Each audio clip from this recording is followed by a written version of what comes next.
पापा हो कौन पापा कोना बनवा गइनी जी।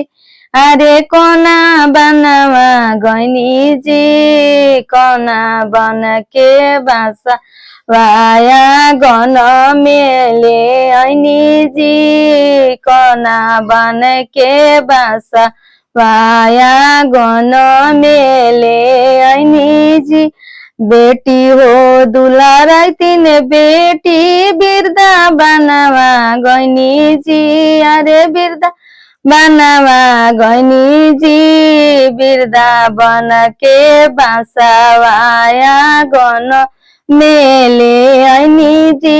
अरे बिरदा बन के बासावा गन मेले ऐनी जी।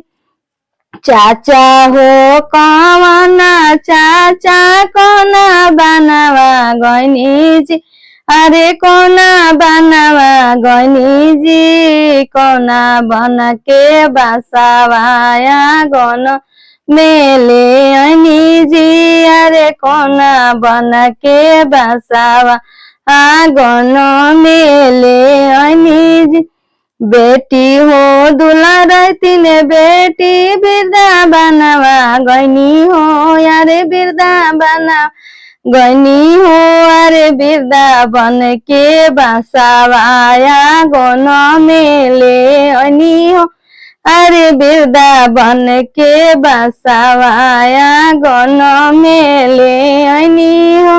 भैया हो कौन भैया कोना बनवा गइनी जी। अरे कोना बनवा गइनी जी, कोना बन के बासावा गन मेले ऐनी जी। अरे कोना बन के बासावा गन मेले ऐनी जी।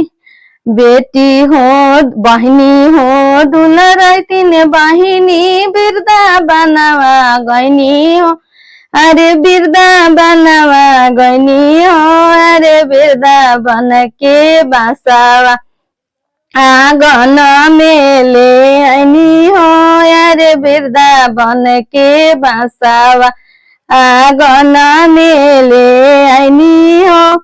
जीजा हो कौन जीजा कोना बनवा गइनी जी।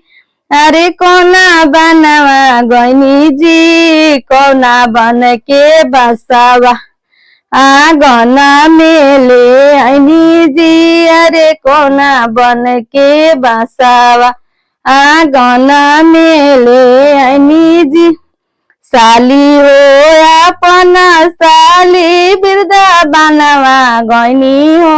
अरे बिरदा बनवा गइनी हो, बिरदा बन के बासावाया गन मेले ऐनी हो।